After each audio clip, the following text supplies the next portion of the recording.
we also get calls and questions from residents about bulk trash.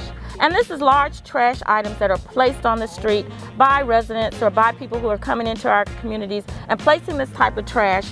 And of course, this isn't trash that you'd like to live around. It doesn't make you feel good when you walk out of your house and see this.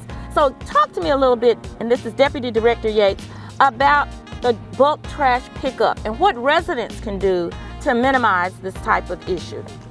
Well, it's always certainly a good thing if it's separated. So as you can see here, there's actually trash that would have to go to a landfill versus wooded debris that could be put and mulched or put into a separate area. So it's always best if we have our yard waste and green material separated from the other trash. The other thing is to make sure we're not directly on a power pole or under power lines.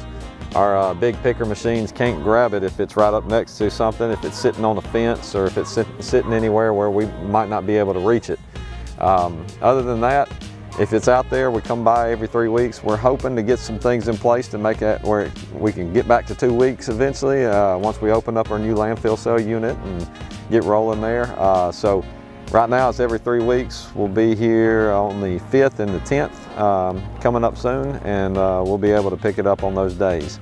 The best thing too is to wait till the day prior. If you put it out beforehand, it sits out there for several weeks before we're there to get to it. Yeah, because I think that's another thing. I know when I pass by communities and I see this, again, we're waiting on that every 3 week pickup. And so I can see how this could be frustrating to the residents. And so again, tell us, is there a particular time that you'd like for us to put these type items out versus keeping them out for the entire 3 weeks?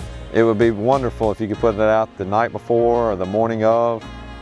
We get started very early in the morning, so the night before is perfectly fine.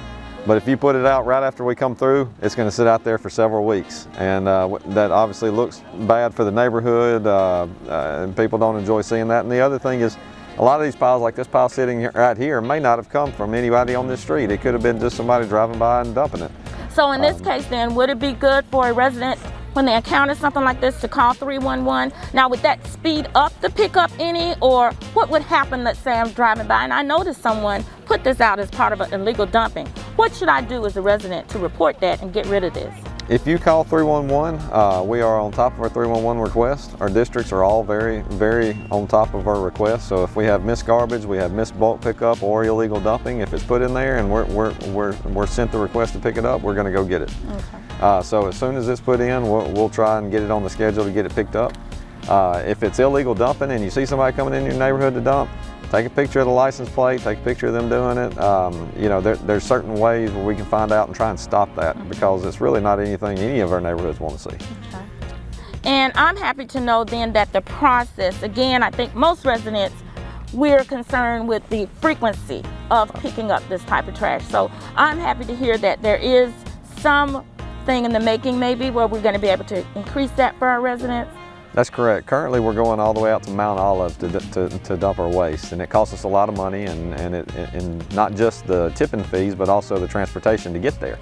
As we open our new cell unit that the Council helped fund and we opened, is a 20-acre unit, should be open very soon, and with that being open we'll be able to return our trucks to our own unit in the eastern area of town, have a lot less travel time, and hopefully we'll be able to get back to a 2-week rotation where we can be in the neighborhoods every 2 weeks versus every 3.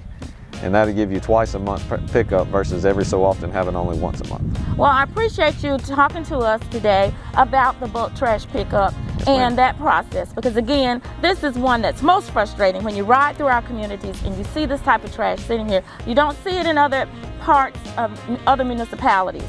And so it's important to me that we all understand what's a way to make our neighborhoods cleaner and make them safer and a better place to live. So thank you for bringing us that information today. Thank you, ma'am. Thank you. Well, I want to thank everyone for joining us for this latest episode of D7 on the Move. Today, we've been out in Northland Avenue, in the Powderly West End Manor area, and we've been addressing blight. What happens when people put down bulk trash, dilapidated homes, vacant lots? We've had a lot of discussion today, received a lot of information about what we want to do to keep District 7 clean. I thank you for joining me. I thank you for joining all of our guests. And I'm happy that we're out here today to address this issue and come up with a solution. Remember, D7, we don't talk about the problems, we come up with solutions.